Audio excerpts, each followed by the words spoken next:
गढ़वा जिले के श्री बंशीधर अनुमंडल मुख्यालय में एक मंदिर है, बहुत प्रतिष्ठित, राजा पहाड़ी। आप जरूर गए होंगे, एक बार नहीं कई बार गए होंगे, अकेले गए होंगे, अपने परिजनों के साथ भी गए होंगे।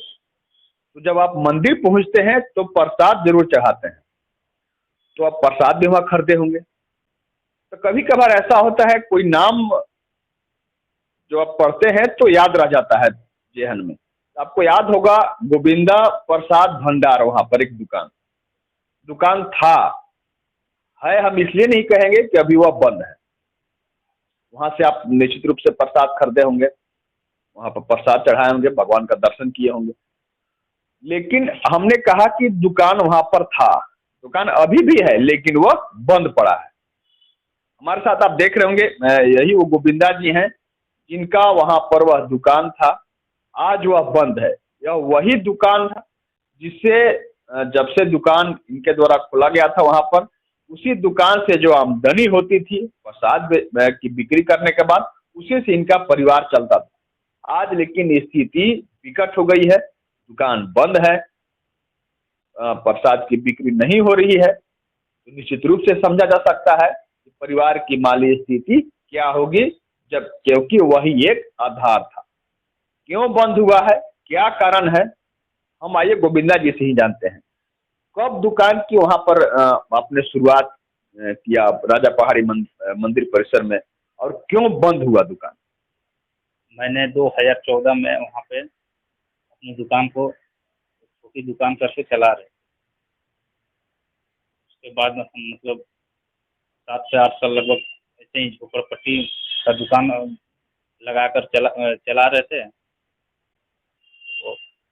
वहाँ पे दुकान चला रहे थे और लगभग मैंने 2018 में लगभग वहाँ पे एक अस्थायी रूम का दुकान बनवा कर वहाँ के स्थानीय समिति के लोग द्वारा और वहाँ के स्थानीय जो एसडीओ साहब कमलेश्वर नारायण जी के सहमति द्वारा वहाँ पर एक पक्के का रूम का दुकान बनवा कर हम खोल रहे थे, चला भी रहे थे। और उसके बाद 4 से 5 महीने हम उस दुकान अपनी चलाएं। उसके बाद भारत सरकार द्वारा लॉकडाउन होने के कारण दुकान बंद करना पड़ा। उसके बाद जब हम लॉकडाउन खत्म होने के बाद जब दुकान खोलने का समय आया तो वहाँ के समिति लोगों में अनेक प्रकार का लालच जगने लगा और हमको हटाने का बहुत प्रयत्न किया गया और अनेक प्रकार का आरोप भी लगाया गया।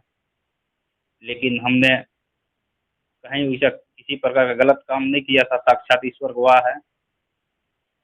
और उसके बाद हमने बहुत मिन्नत की समिति लोगों से कि हमको परेशान न किया जाए। समिति के द्वारा हमको बार बार परेशान किया जा रहा था कि हमको हटा दिया जाए। वो इसलिए परेशान किया जा रहा था कि वहाँ के जो हमारा जो वहाँ पे दुकान है जो जस्ट मंदिर जाने के लिए जो सीढ़ी बनी, सीढ़ी के जस्ट बगल में है, तो वहाँ पे हमको इसलिए परेशान किया जा रहा था कि जो हमारे अभी देखिएगा श्री बंशीधर नगर में बहुत तरह के अनेक दुकानदार हैं। तो वहाँ पे एक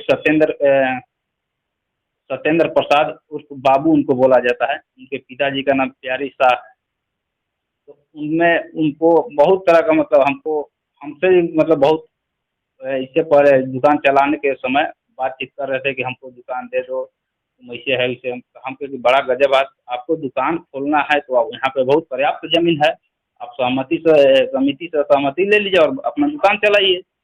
तो उनको क्या है कि मेरा दुकान फ्रंट पे होने के कारण उनको मेरा ही दुकान मतलब जचने लगा और हमारी दुकान लेने के लिए समिति के लोगों को पैसा लगभग 1 लाख रुपए दे दिए। तो समिति हमको बार बार 1 लाख रुपए, वो भी मतलब समिति जैसे पैसा ले ली ना उनसे, तो ये समिति उनसे ये बोलकर पैसा ली थी कि मेरी दुकान उनको दे दिया जाए।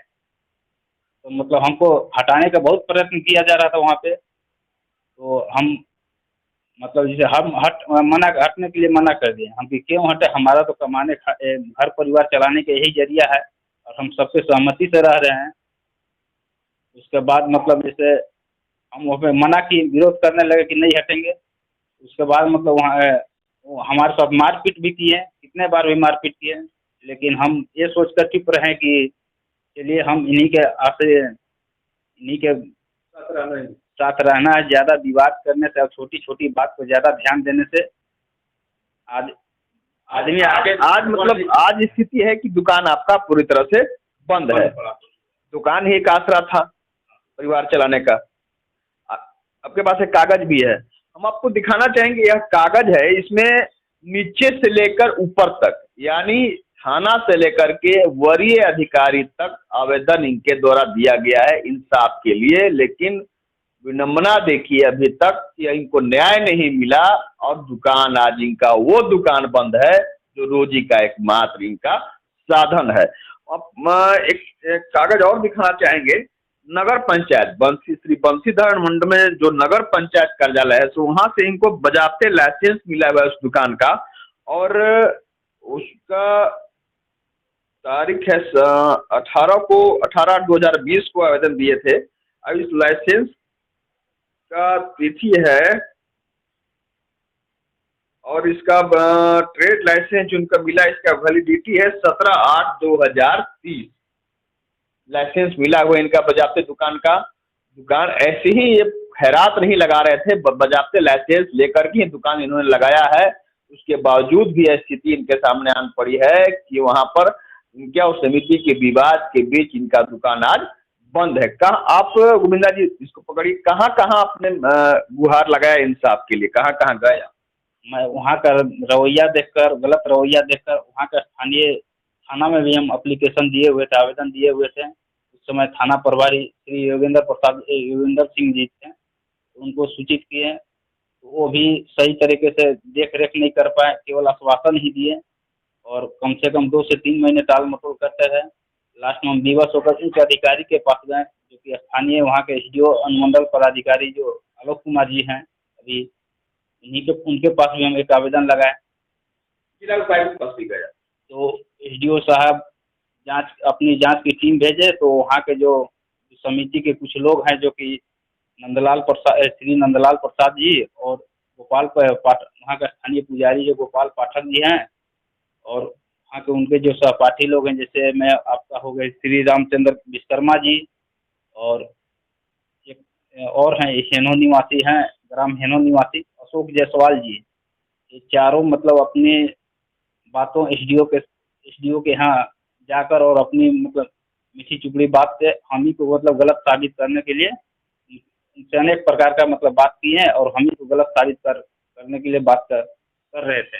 इसलिए इतनी सारी बात सामने, अब आप क्या चाह रहे हैं गोविंदा? हम चाह रहे हैं, मेरी स्थिति आज दयनीय हो गई है, और हम भी इस देश का नागरिक है। मेरे प्रति अगर कुछ हम कहीं किसी प्रकार गलत किए होंगे तो कानून हमको सजा दे ना, या तो फिर मतलब हम गलत नहीं किए तो हमको मतलब जो एक दुकान का जो जरिया है, हमको जो मेरा दुकान का जरिया, मेरी दुकान चलाने दिया जाए और स्वतंत्र रूप से चलाने दिया जाए, ताकि परिवार चला सके। हाँ भैया, सही बात है। आवेदन हर जगह दिए हैं, सहृदय हैं आप। जो भी अधिकारी यहाँ पर है, उपायुक्त से लेकर के वरीय अधिकारी से लेकर नीचे जो भी अधीनस्थ अधिकारी हैं, सभी सहृदय हैं। सभी लोगों की बातों को सुनते हैं, समस्या का निराकरण करते हैं। तो हम भी चाहेंगे कि गोविंदा जी के समस्या का निराकरण हो, और वो दुकान इन्हें फिर से मिले, फिर से वो दुकान खुल सके जिस दुकान से इनका रोजी चलता है। और साथ ही एक बात और हम कहना चाहेंगे, अगर व्यक्ति कहीं से गलत होता है, अगर खुद में गलती होती है, तो वह सीना ठोक करके और डंके की चोट पर आपके पास नहीं पूछता है। साहब, हम निश्चित रूप से कहना चाहेंगे कि गलत नहीं, अगर गलत होते तो यह आपके पास आवेदन लेकर के एक फरियादी के रूप में नहीं पहुंचते। इनका कहना भी है कि हम अगर गलत हैं तो कानून हमको सजा दे, कार्रवाई करे, और अगर हम गलत नहीं हैं तो जो दोषी हैं, जिसके द्वारा हमको तबाह किया जा रहा है, परेशान किया जा रहा है, उस रोजी से हमको वंचित किया जा रहा है, हमारे परिवार को निवाले से महरूम किया जा रहा है, ऐसे लोगों पर कार्रवाई हो और हमें वो दुकान मिले जो हमारे रोजी का एकमात्र साधन है। कैमरामैन राज के साथ आशुतोष रंजन, बिंदास न्यूज, गढ़वा।